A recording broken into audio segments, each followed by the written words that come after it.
Bueno, muchas gracias por la invitación, por darme la oportunidad de hablar de aquí de lo que es el día a día. Voy a intentar hacer una cosa lo más práctica posible, porque esto de lo que puede uno comer o no puede comer, un poco desde la perspectiva del paciente renal, pues algunas veces es un poco complejo, ¿no? Y es un tema que abordamos a veces con bastante poco tiempo, ¿no? Entonces voy a intentar hacer como una especie de esquema para poder responder las preguntas que os puedan hacer los pacientes. Por lo tanto, señor doctor, ¿qué puedo comer? Básicamente, uno de los principales objetivos de la consulta es de psicoeducar un poco, de alguna manera, ¿no? Intentar actualizar al paciente en los últimos avances en cuanto a determinadas técnicas de cocina y luego pues intentar reforzar un poco los hábitos. En mi experiencia estos hábitos al principio hay como una especie de luna de miel, ¿no? Entre el médico y el paciente y luego posteriormente hay una especie de amnesia. Los pacientes se tornan amnésicos y tienes que intentar una y otra vez volver a andar el camino andado previamente, ¿no?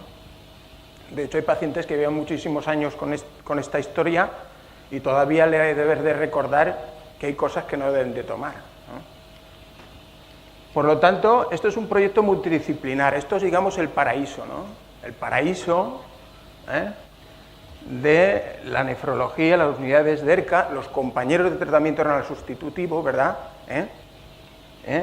De alguna manera debemos de trabajar todos juntos, en ese sentido, con los endocrinólogos de las unidades de nutrición, con el nutricionista clínico, ¿no? Y con el técnico, digamos, culinario, ¿no? Que existe el técnico culinario, ¿no? Es el que se va a encargar de llevar a la práctica lo que se indica en cada momento. Entonces esto es un poco un proyecto multidisciplinar que sería un poco el paraíso, ¿no? Este sentido, ¿no? Y a veces esto también es un poco complejo también llevarlo a cabo, pues porque los medios son limitados, ¿no?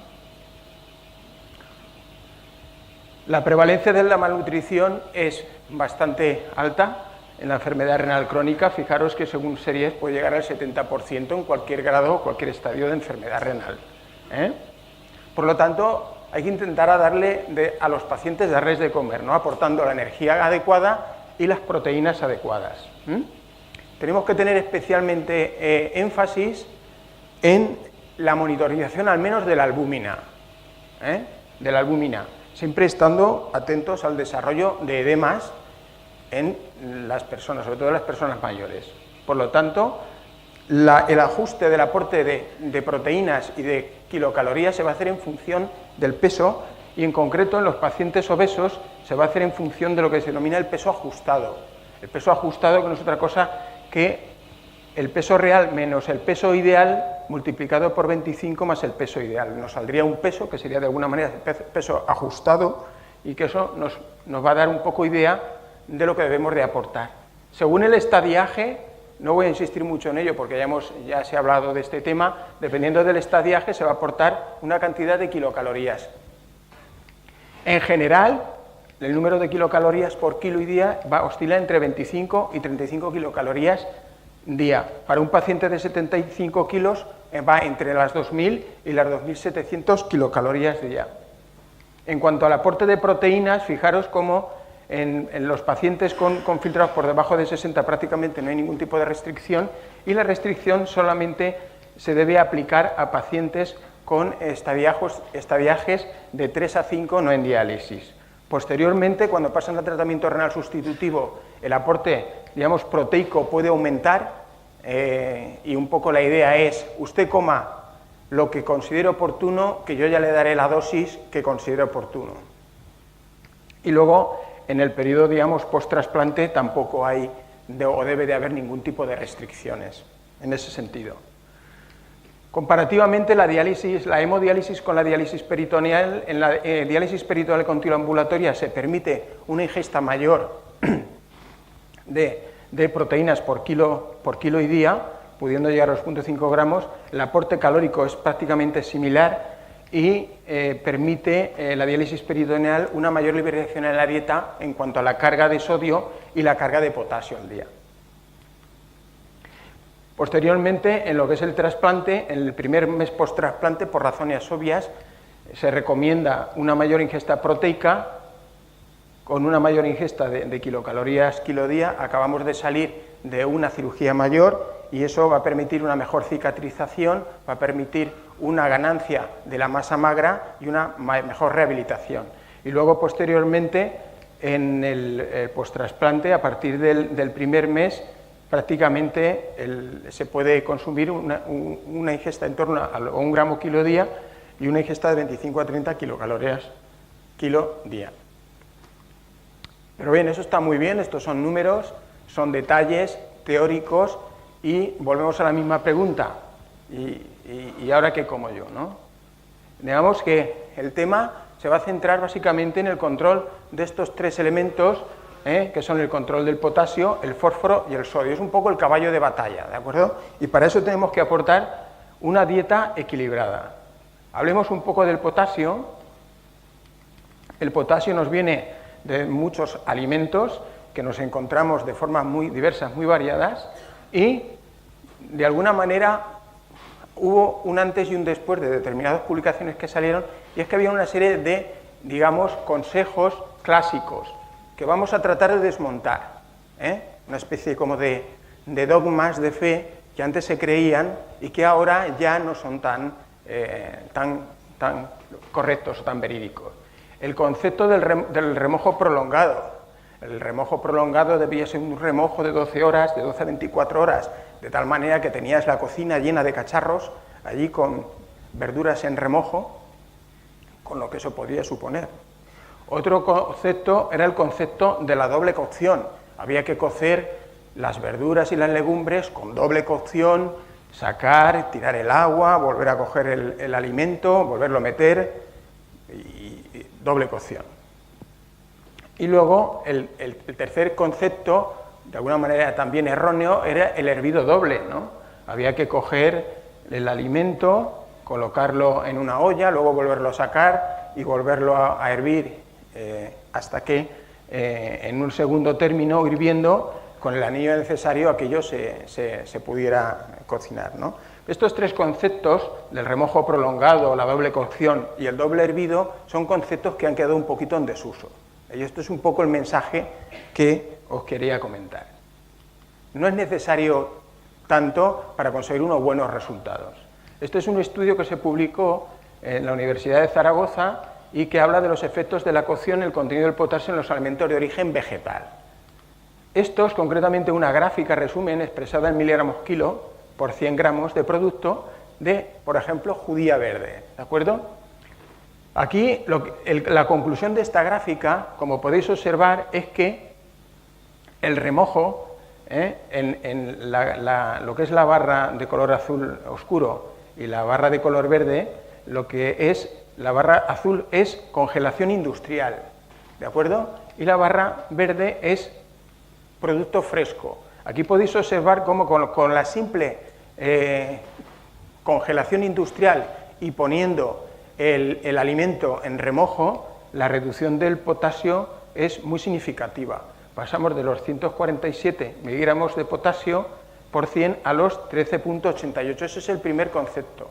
El consumo de verdura congelada y el remojo ya reduce de una forma significativa el potasio del alimento.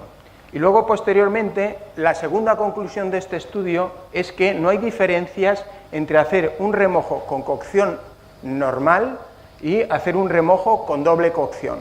Por lo tanto, algo que para nosotros puede ser algo muy simple, para la gente que tiene que cocer las cosas 2 veces, pues puede llegar a ser una pérdida de tiempo o algo complicado. Por lo tanto, eso es otro mensaje que debe de quedar claro. La doble cocción no ha demostrado beneficios. Luego, ¿cuánto tiempo dejo el alimento en remojo? Pues en esta gráfica muestra un poco la cinética de la pérdida de potasio durante el remojo de la judía verde, ¿no? Que es el material que utilizaron para esto. Como podéis observar aquí, a partir de las 6 horas de remojo prácticamente ya no hay ningún tipo de beneficio. ¿Qué significa eso? El remojo no debe de ser como nos contaron a nosotros, que debía ser de 12 a 24 horas, sino que puede ser más acortado en el tiempo. Simplemente podemos dejar el remojo, ese material, durante la noche y no tiene por qué estar más tiempo en la cocina, con el consiguiente ahorro de espacio. Los pequeños detalles son importantes para la gente y a nosotros nos parece una cosa simple, pero para los pacientes sí que mejora pues las condiciones de vida de la cocina y de la forma de moverse por allí. Y luego el tercer concepto habla de los efectos del proceso colonial del contenido de potasio del garbanzo en conserva, ¿de acuerdo? Pues bueno, aquí se hace una comparativa entre este garbanzo en conserva en remojo y en el remojo en cocción. Podéis observar cómo la barra de color rojo corresponde al nivel de fósforo. Observamos cómo, independientemente de que se haga remojo o se haga remojo y cocción, los niveles de fósforo no se reducen, pero en cambio hay un mayor beneficio cuando se hace remojo más cocción simple, más reducción de potasio que cuando se hace remojo solo. Por lo tanto, tres conceptos claros que debemos de tener. Primero, no hay diferencia significativa entre remojo, cocción normal y remojo y doble cocción. Segundo, las verduras y legumbres congeladas y en conserva contienen una cantidad de potasio muy por debajo de la verdura y legumbre fresca, y la verdura fresca siempre en congelación. Por lo tanto, congelación y conserva. Las recomendaciones actuales son congelación, descongelar en una olla con abundante agua solo durante 4 horas, eliminar el agua y luego posteriormente una cocción normal. En conserva, eliminar el líquido conserva, lavar bien debajo del grifo y luego una cocción con abundante agua normal, de 4 o 5 minutos. Como podéis ver, estas técnicas son técnicas mucho más recortadas que previamente. En cuanto al tema de la fruta fresca, perdón, de la verdura fresca o las legumbres frescas, remojar en una olla con abundante agua durante 6-8 horas, eliminar el agua y la cocción normal. Pero siempre con la recomendación de congelar. Las legumbres. ¿Qué pasa con las legumbres? Aquí en esta tabla de distribución de raciones, las verduras y hortalizas van a formar parte de la dieta diaria en una proporción de 1 a 2 raciones al día, siempre con las técnicas de cocinado que hemos indicado. Y concretamente las legumbres van a ser 2 raciones a la semana, porque aquí el principal problema radica en el fósforo, no en el potasio. En el pasado, la distribución semanal de alimentos podía ser de pasta 2 días, arroz 2-3 días, verdura 1 o 2 días y legumbre 1 día. Pero actualmente, con estas nuevas técnicas de cocinado, esto nos va a permitir que la distribución semanal de verdura y legumbres sea superior al concepto que se tenía en el pasado. ¿De acuerdo? De tal manera que con estas técnicas de cocción, algo tan sencillo, los pacientes van a ser capaces de aumentar más el número de raciones semanales de verdura y legumbres. ¿Qué beneficios tiene eso? Pues que eso es una alimentación mucho más saludable. El beneficio es el aporte de fibra, la variedad, siempre con las técnicas de cocción que hemos comentado. Beneficios: fibra, variedad y alimentación mucho más saludable. Tened en cuenta que, por ejemplo, aquí este plato de tomate fresco tiene prácticamente la misma cantidad de potasio que la misma cantidad de lechuga variada. Dentro de lo que son las legumbres, se recomiendan lentejas o garbanzos, porque tienen más cantidad de proteína comparándola con una menor cantidad de fósforo y una menor cantidad de potasio. O sea que lentejas y garbanzos. Frutas. Dentro de lo que son las frutas podemos tomar 2 raciones al día. Cada ración unos 150 miligramos. Truco: se recomienda no comprar la fruta demasiado grande, las piezas que sean pequeñas. No es lo mismo comerse una pieza de 400 gramos que comerse una pieza de 100 gramos. Entonces hay que comentarle al paciente que compre pequeño. ¿de acuerdo? Y hay que seleccionar las frutas que tengan menor contenido en potasio y piezas pequeñas. No vale aquello de compro una pieza y me como una pieza de sandía de 2,5 kilos, ¿vale? En cuanto al tema de las frutas, esto hay que intentar buscar frutas que tengan una cantidad de potasio la más baja posible. En concreto, las que se aconsejan son las que luego a continuación voy a comentar. Prácticamente hay un perfil de frutas que oscila entre lo que siempre hemos comentado, ¿no? Todo lo que sean almíbares y en su jugo tirando el caldo, y luego la pera, la manzana y la mandarina. Siempre está desaconsejado el consumo de frutos secos. El consumo de frutos secos o todo lo que se pueda fabricar con frutos secos, por ejemplo los turrones, el mazapán, que eso solamente es de uso ocasional, por ejemplo la Navidad, Y también, de alguna manera, hay que restringir para uso ocasional también el consumo de chocolates, ¿no? Fijaros aquí el contenido en 100 gramos de alimento, que son realmente menos de 160 miligramos de potasio por 100 gramos. Este es el tipo de fruta que debemos recomendar. Si os fijáis, todas están por debajo de los 130 miligramos por 100 y correspondería pues, a una pera enlatada en almíbar, tirando el almíbar, 66 miligramos de potasio, la piña enlatada en su jugo, tirando el jugo obviamente, 71 miliequivalentes, piña enlatada en almíbar, la sandía, la manzana y la pera, ¿de acuerdo? Insistir en que una ración de pieza son 150 gramos.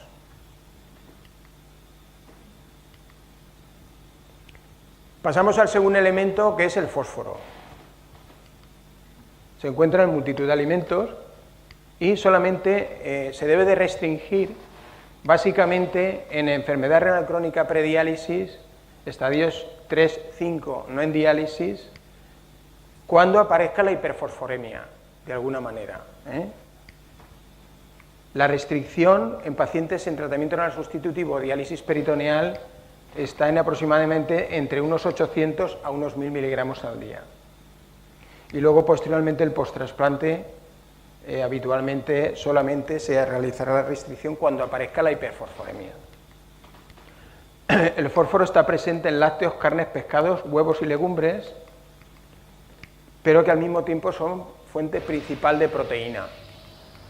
De tal manera que vamos a intentar buscar aquellos alimentos que tengan una buena ratio fósforo-proteína, es decir, que aporten poca cantidad de fósforo y la mayor cantidad posible de proteína. ¿Por qué? Porque aproximadamente la ingesta de fósforo diario oscila entre 1 y 2 gramos día.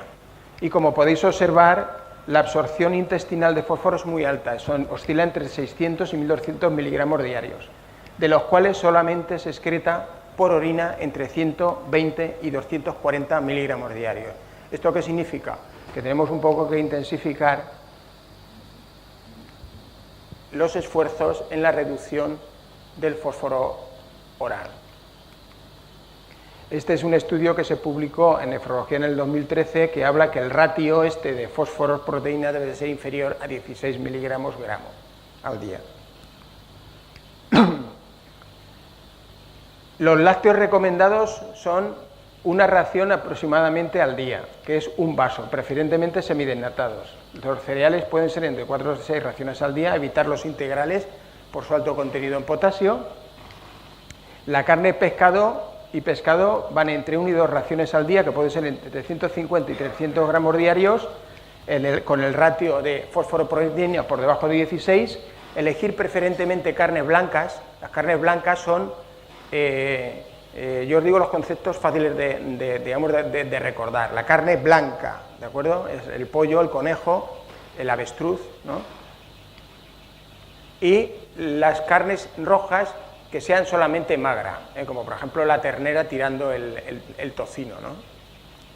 Por ahí se ríen, pues el avestruz está bien rica la carne. Luego, en cuanto al tema del consumo del pescado, como regla mnemotécnica, se aconseja el pescado azul más que el blanco, ¿de acuerdo? A excepción de dos, uno que es la sardina y otro el lenguado. En la sardina y el lenguado hay que intentar restringirlo de la dieta, ¿eh? En cuanto al tema de los huevos, hablaremos de, más que consumo de huevos, hablaremos de consumo de yemas, ¿de acuerdo? En un paciente renal, como máximo, 2-3 yemas a la semana. Claras pueden tomar las que quieran. En cuanto al tema de los pescados, vuelvo a insistiros que serán recomendables el pescado azul, ¿eh? El pescado que tenemos aquí nuestro, ¿eh? Como puede ser el jurel, el boquerón, el atún, la dorada, el salmón. Bueno, el salmón no es mucho de nuestro, pero bueno, salmón, ¿de acuerdo? A excepción de los desaconsejados, que aquí lo pone como el lenguado y la sardina, que me ha llamado mucho la atención, pero los pone como desaconsejados, ¿eh? Luego, los lácteos, básicamente la leche semidesnatada, básicamente, ¿eh? Yogures se pueden tomar y el queso, preferentemente queso fresco, ¿eh? Hay que intentar huir de todo lo que sea curado, ¿eh? Todo lo que suene a curado, procesado, hay que intentar huir de ese concepto. En cuanto a las carnes, lo que os he comentado, preferiblemente la carne blanca, la carne blanca, y luego se puede buscar, porque hay que acostumbrarse en el etiquetado a buscar aquellos alimentos sin fósforo, es decir, que no lleven sin fosfatos añadidos. Lo que pasa es que eso te obliga a llevar una lupa a la compra, ¿eh? Porque algunas veces las etiquetas es que no se ven. Más que el contenido del fósforo de la dieta, hay que hablar un poco del concepto del origen de ese fósforo, ¿no? Por ejemplo, en el caso de todos los alimentos procesados que llevan edulcorantes y conservantes, esos edulcorantes y conservantes tienen un fósforo inorgánico que se absorbe en un 100%, ¿de acuerdo? Entonces hay que intentar también huir de todo lo que sea precocinado, enlatado, encartonado, enfrascado, embolsado, encalcetado, ¿vale? Fijaros aquí, hay que acostumbrarse a mirar los aditivos, tampoco hay que ser un psicópata, ¿no? No convertirse en un psicópata aquí de mirar las etiquetas, ¿no? Pero comentaros que hay determinados aditivos que son muy ricos en fósforo, ¿vale? Por ejemplo, ácido fosfórico, fosfato de sodio, fosfatos de potasio, fosfatos de calcio, y es un fósforo que se absorbe muchísimo, se absorbe prácticamente en un 100%, ¿de acuerdo? Como regla mnemotécnica, todos los edulcorantes que sean múltiplos de 330, 340 y 450 hay que intentar evitarlos, ¿eh? Edulcorantes 330, 340 y 450, todos esos múltiplos son ricos en fósforo. Por lo tanto, cuanto más manipulado y procesado está el alimento, mayor probabilidad exista de que lleve aditivos ricos en fósforo, que, insisto, esos aditivos se absorben en una gran cantidad, tienen una alta biodisponibilidad para absorción. Por ejemplo, la industria alimenticia utiliza últimamente potenciadores del sabor, ¿de acuerdo? Y esos potenciadores del sabor son muy ricos en fósforo. ¿Cómo pueden ser que unas patatas fritas con sabor a jamón sepan más a jamón que al jamón? Y es pura química. Por lo tanto, tenemos que echarle un ojo siempre al etiquetado, ¿de acuerdo? Hay por ahí tarjetas diseñadas para poderlas incluso llevar a la compra, ¿eh? Pero insisto, he puesto a ti aquel muñequito con la lupa porque a veces te tienes que llevar la lupa. Y recordaros que son los E que empieza por 330, 340 y 450. Bueno, en cuanto a pastas, la pasta, el pan y las pastas podemos tomar una ración al día, una ración al día. ¿Y qué es una ración? Pues mira, una ración pueden ser 4 dedos de pan, que son 60 gramos, 7 galletas María, o 7 galletas de tipo, he dicho, pues tipo María, 7 galletas, una magdalena, una taza de arroz, o bien una patata mediana, ¿vale? Lácteos, una ración sería medio vaso de leche, un yogur, una unidad comercial de flan, natillas o cuajada, una tarrina individual de queso de 50 gramos. Legumbres, como ya os he dicho, son 2 veces a la semana, 2 veces a la semana. Y una ración sería 60 gramos de garbanzos o 60 gramos de lentejas, ¿de acuerdo? Es como una especie de puñado, a mano cerrada.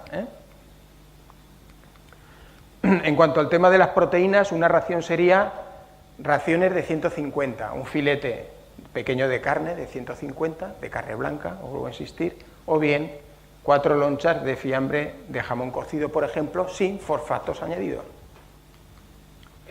Por regla general, los pacientes con estadios 1, 2 y 3 generalmente pueden consumir de proteínas una ración de aproximadamente 150 gramos, fijaos que han puesto de 100 a 120, son 250 gramos de carne y pescado que aportan 20 gramos de proteínas, o bien 2 huevos que aportan 15 gramos de proteínas. Los pacientes ya con enfermedad renal crónica en el estadio más avanzado, estadios 4 y 5, esto se reduce a una ración o una ración y media al día. Los pacientes que están en tratamiento renal sustitutivos se le da un mayor aporte proteico, más en diálisis peritoneal que en hemodiálisis, se puede llegar hasta las 3 raciones, y en trasplante pues se puede hacer una ingesta normal, no debe haber ningún tipo de restricción. Recordaros los azúcares simples, los caramelos, por ejemplo, son de consumo ocasional porque están en la vértice de la pirámide de alimentación saludable. La bollería y la repostería desaconsejados, los chocolates desaconsejados, los frutos secos desaconsejados y, pues vuelvo a insistir, los alimentos procesados desaconsejados. Y tienen que llevar los pacientes una dieta lo más paleolítica posible, ¿de acuerdo? Sí, lo más paleolítica posible. Recordaros lo de los huevos, que son de 2 a 3 yemas semanales. Las setas están contraindicadas, por si hay algún buscador de setas, que esto es bastante frecuente por aquí, están contraindicadas por su alto contenido en potasio. Y las bebidas, antes han comentado el tema de la Coca-Cola. El tema de la Coca-Cola. Las bebidas con burbujas tienen una cantidad ingente de fosfato monosódico. Entonces, bueno, especialmente en pacientes jóvenes con una hiperfosforemia, digamos, refractaria, hay que intentar explorar el consumo de este tipo de cosas, de colas, fantas y este tipo de cosas que son muy ricas en fósforo. ¿De acuerdo? Eso que ha salido con lo del tema de la Coca-Cola, ¿no? Generalmente se recomienda el agua, pero se puede hacer un consumo de bebidas alcohólicas tipo vino o tipo cerveza sin alcohol. El sodio. Básicamente hay que intentar evitar una ingesta de cantidades excesivas de sodio. Se recomienda una ingesta por debajo de 2,5 gramos, ¿vale? Y ya os digo que hay que intentar huir de todos los alimentos, vuelvo a insistir, encalcetados, envasados, metidos en un cristal.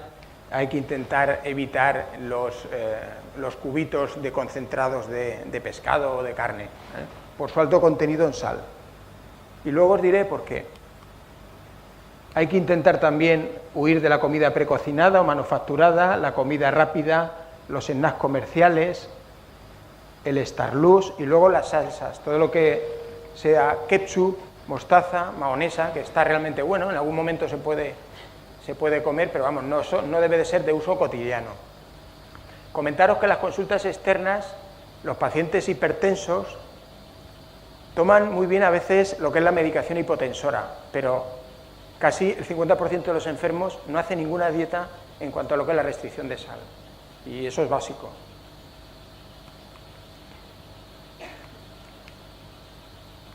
Y esto de los alimentos procesados, ¿por qué es importante? Porque de la ingesta del sodio, prácticamente el 70% del sodio ingerido viene de los alimentos procesados. Es decir, los alimentos, el 70% del sodio que ingiere un ciudadano puede venir de alimentos procesados, manipulados. El otro 20% puede venir del uso del salero, directamente del salero. Y luego solamente el 8% del sodio alimentario viene de la alimentación natural. Por lo tanto, fijaros lo importante que es eliminar el salero y eliminar los alimentos procesados. Fijaros, por ejemplo, aquí la cantidad de sodio, recordaros, os había dicho que en un paciente hipertenso la ingesta de sodio debe ser inferior a 2,5 gramos día, ¿de acuerdo? Fijaros aquí, en este jamón procesado, ahumado crudo, solamente con ingerir 100 gramos ya estamos cumpliendo la cantidad del sodio de ese paciente. Solamente con la ingesta de 100 gramos llegamos a los 2,5 gramos. Salchichones, 1,5 gramos por cada 100 gramos. Queso Camembert, que está bien bueno el queso Camembert, pero tiene también altos contenidos en sal, de 1 gramo. El ketchup, por cada 100 centímetros cúbicos, tiene 1 gramo de sal. 1 gramo de sal. La mayonesa también, 0,7 gramos por cada 100 gramos de sal. Por lo tanto, la reducción de los alimentos precocinados es una pieza importante en la reducción del consumo de sal. Pero la verdad es que con comer sin sal es verdaderamente un aburrimiento. Y entonces, pues muchas veces se utilizan determinados trucos para darles un poco de vida a los alimentos, que no sepan. Se pueden utilizar aliños de aceite con ajo y perejil, se pueden especiar los platos con hierbas aromáticas y especias, las que se os pueden ocurrir, ajo, perejil, laurel, romero, orégano, o bien directamente ir a aromatizar los aceites, porque los aceites son de consumo, el aceite de oliva es de consumo habitual y no está restringido. Una forma de aromatizar los aceites es mezclarlos con hierbas aromáticas, o bien simplemente calentar a baño María el aceite con esas hierbas aromáticas si quieres acelerar el proceso. Entonces se puede rehogar el alimento con ese aceite aromatizado y ya de alguna manera pues se le da un poco de vida a los alimentos.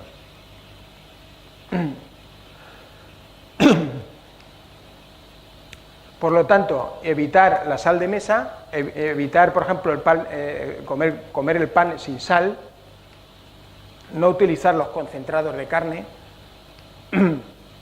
tampoco recordar que se usen comidas, sales dietéticas, porque por su alto contenido en cloruro de potasio, las sales dietéticas de sustitución tienen alto contenido en potasio. Evite los alimentos procesados, los alimentos enlatados, aclárelos antes de ingerirlos y acostúmbrese a leer las etiquetas nutricionales, que nadie lee las etiquetas, yo por lo menos no leo ninguna etiqueta. En cuanto a las recomendaciones para el control de líquidos, solamente se debe hacer un control de los líquidos en pacientes en tratamiento renal sustitutivo. Obviamente, si el paciente está en anuria, no se aconseja más de la ingesta de un litro de líquidos globales diarios, no solo de agua, sino de líquidos globales diarios. Esto, bueno, la gente que os dedicáis al mundo de la hemodiálisis, pues es como una especie de utopía, ¿no? Los pacientes al final, pues, beben lo que consideran oportuno. Y luego en diálisis peritoneal hay un poco que individualizar en función del balance de líquidos que el paciente tenga. Hay algunos trucos para intentar reducir la sed, ¿no? Por ejemplo, el paciente renal, por motivos obvios, tiene siempre mucha sed, y hay sitios de diálisis donde en la propia sesión de diálisis les dan cubitos de hielo para que mastiquen y todo este tipo de cosas, ¿no? Yo me acuerdo del caso de un paciente alemán que vino a dializarse y decía que en su unidad le daban cubitos de hielo para masticar, que dónde estaba la cubitera, y te lo pedía así, que yo le necesito la cubitera para masticar el hielo, ¿no? Pero vamos, entonces hay que intentar evitar las comidas o muy calientes o muy frías, porque eso estimula la sed. Por otro lado, hay que intentar, pues se puede utilizar rodajas de finas de limón y ponérsela en la boca para reducir la sensación de sed. Son pequeños trucos. O bien mezclar esto de mezclar con unas gotas de vinagre el agua, yo eso jamás se lo recomendaría a nadie, pero bueno, Eso más que nada es una tortura, ¿no? Poner unas gotas de vinagre en el agua de beber, ¿no? Para reducir la sed, ¿no? Utilizar los chicles sin azúcar, utilizar infusiones de té frío, y luego esto aquí, que es como si fuera una broma, pues mantenerse activo, ¿no? Para intentar no pensar en la sed. Bueno, pues y esto ha sido todo. Muchas gracias.